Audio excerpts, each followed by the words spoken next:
again to share some of my thoughts on some things that are deep.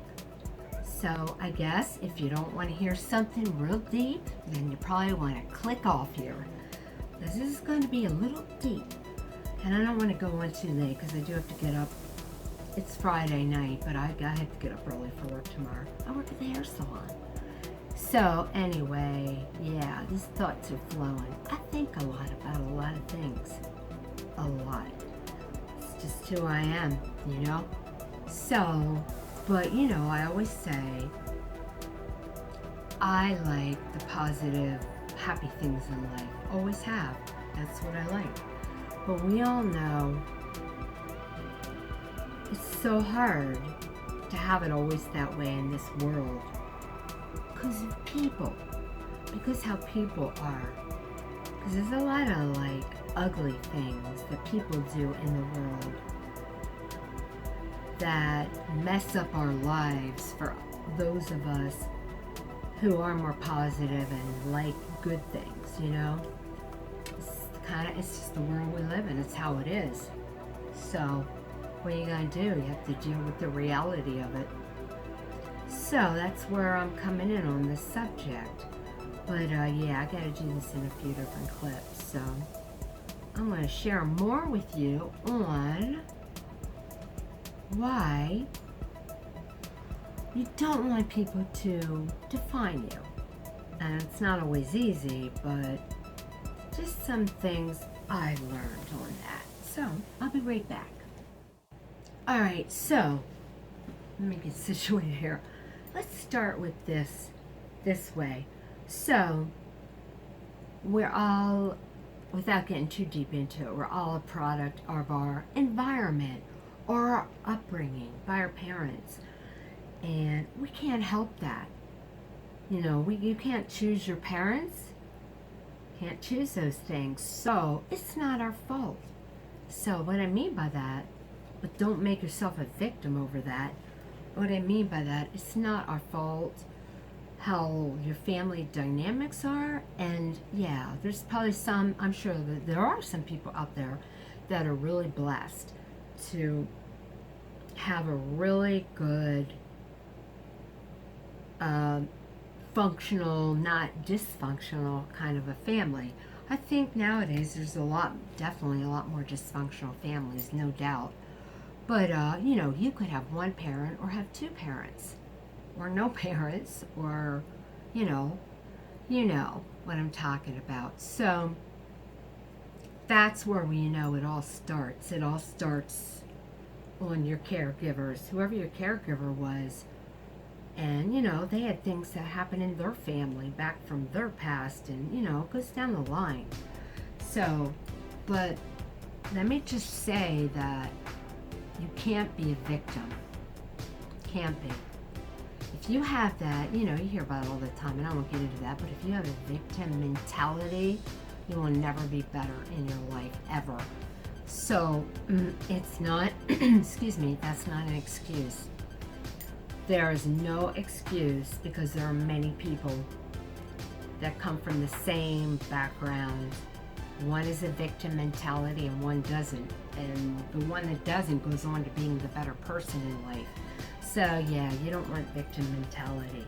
It doesn't give you a right, is what I'm getting at. To treat others bad. So with that said, it starts there.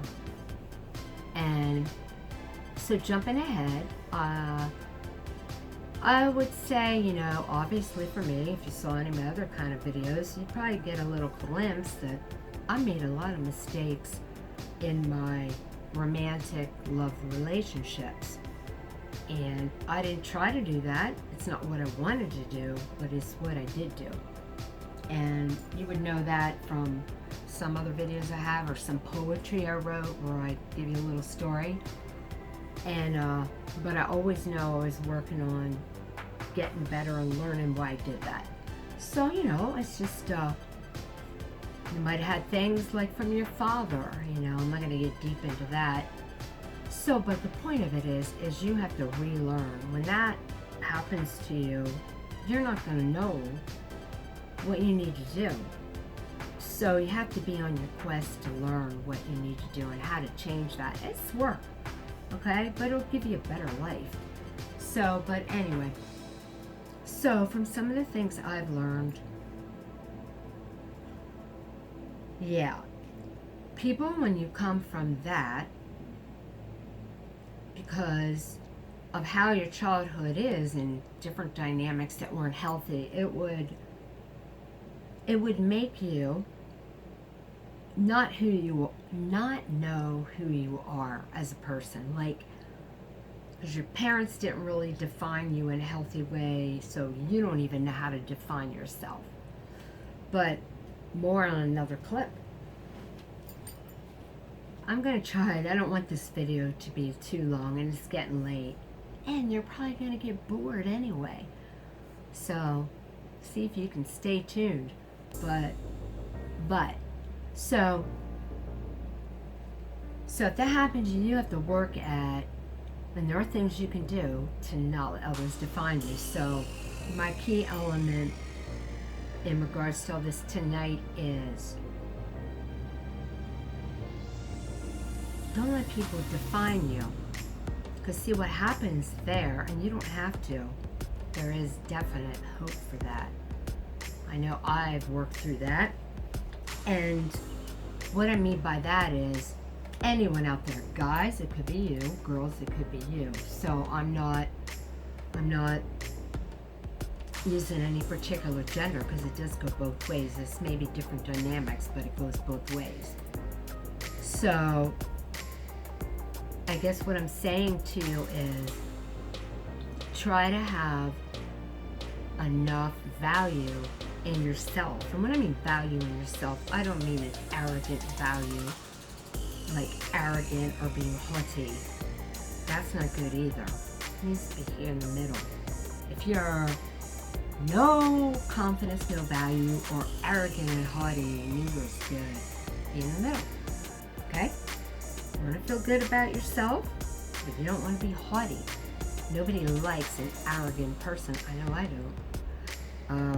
People might like that in the short term, but try living with an arrogant, haughty person. Okay? It's not fun. It's not good. Nobody likes that. It's not a very attractive quality. But anyway, you don't. So, guys, girls, when you meet somebody out there, whatever, it could be a friendship. It doesn't have to be a boyfriend. It could be dating. Boyfriend, girlfriend, whatever.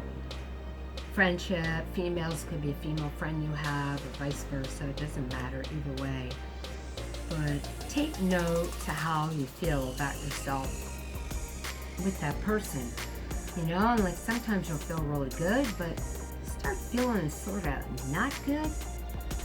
Take note to it. Okay? But what I'm saying is, don't blame yourself. Okay? Because respect, regardless, respect is respect. And when you respect people and you respect people and a person, you don't treat them disrespectfully. And it's just not that you're to feel a person can't make a mistake. I'm not telling you that. But if you have times that you're like, oh, I don't know about that, that's your like little sign there, And the thing of it is people have a lot of power in general over your feelings and your emotions. And that's normal. If you're any kind of a decent feeling kind of a person, you're going to feel things and have emotions. That's good.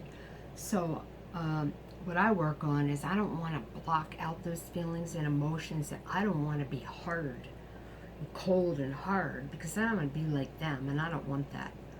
So you have to understand, though, if you get involved with somebody like that and you thought they were good, and then you start feeling weird or not feeling right, like, you know what I mean? It's just little things. You're just not feeling right. You're wondering. That's a little indicator they might not be good for you. It doesn't mean necessarily they're a rotten person or a horrible person. It could be, but does it mean, but it means like, yeah, don't want anyone to define you. So if you're starting to feel bad about yourself, yeah, it's time to know, get out of that. Get out of that friendship, get out of that. Even if it's a guy, you have a guy friend, or female, you have a female friend, same thing. It goes with any person. But to anyone that has feelings, you normally, initially, could feel hurt, and that's okay. That's, if you're any kind of a human being, normal, you would feel that. But then you can get over it fast because you know what you're dealing with. You know that person's not good in ways. So, but here's what you don't want to do. You don't want to let that person define you and make you feel bad about yourself, because it's not you. You understand?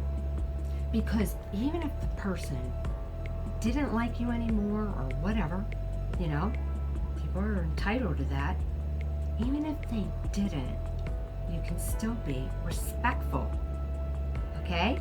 You don't have to do, I can't even think of the word. You don't have to do it in a way that, makes a person feel bad. I mean, there's no reason for that. You know what I mean? But, people do that. So, but once you recognize it, just know and say to yourself, yeah, that wasn't good, but don't let them define you, because you will always be going an up and down yo-yo, always, if you let other people define you as a person. Look, if you did the best you could and you were as respectful as you could be, and they don't like you anymore, or whatever the thing is they don't want or like, so what? That doesn't mean you're not a good person anymore. It just means they're not for you, you're not for them. But don't take it hard, okay? You have to learn not to do that.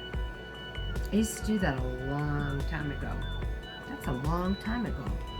So again, it's normal that you would initially feel bad, but get over it fast, because life is not worth that person taking any more space in your thoughts. No more space in your thoughts, so then you can get on and keep on to what you were always doing. Okay? So again, that's my tip.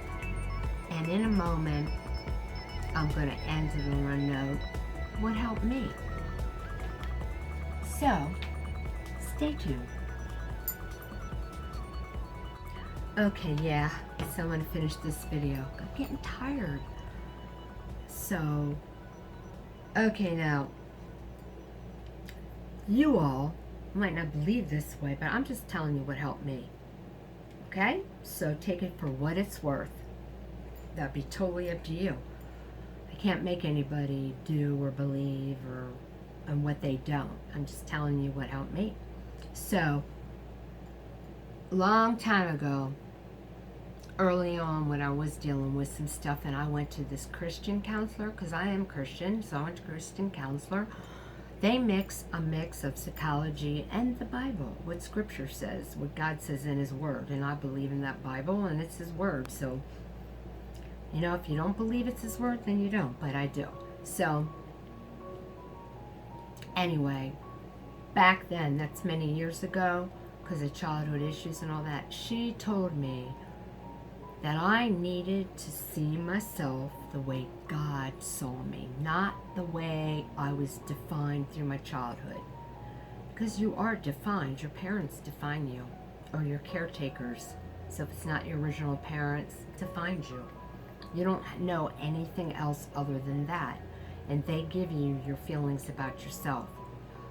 Okay, so you can overcome it, but it's work. I will tell you that. I mean, I said, so people that don't have that were blessed with a very sound, loving home in those areas. And it could be a very, like, your home could be very financially, mine was emotionally, financially stable, and have a nice house and go to school and go on vacation. Could have all that, but they're not emotionally, or one parent's not emotionally healthy. That's all it takes, okay? So, but she told me to see myself, I need to see myself the way God saw me. I didn't get it back then. It's just like, what? Like, how do you do that? So I can't tell you right now how to do that. I mean, you'd have to search that yourself on how to see yourself the way God sees you. But flat out, again, it works for me. If you could see yourself the more how God does see you, you can feel good about yourself. Okay? Because, yeah, God, He is good. But you'd have to search scriptures. I would say more the New Testament, maybe. But, yeah, you'd have to see how loving He is and what He thinks about each individual person that He made. He sees us as a lovely and wonderful creation. Okay? He doesn't make junk. Okay? And I don't care what you look like either. God sees the heart, you know? He doesn't judge people on how they look. Thank goodness for that. How about it? The world judges how you look. And I'm not saying that you don't want to try to look your best. I want to try to look my best. Nothing wrong with that. But it's not about how you look. It's an initial thing, how you look, yeah. And if it makes you feel good about yourself, you should take good care of yourself. That's having good kind of a pride, you know. But if you're just banking on your looks strictly, it means nothing. Because people live with the person. And yeah, we're all flawed. I'm flawed. But you know, some of us can be better flawed than others, maybe. You know, more workable than others. You know, none of us are perfect, and you're never going to be. But you can be better than others. You know, and there can be very not good relationships that we don't want to be in. Can be so much more content on your own than you can be with somebody like that. So anyway, that's it. I'm tired sharing my thoughts, and take it for what it is. And that's it. I get in these moods and I share a bit of myself. So hopefully it helps somebody else too. And till next time, I'll see ya.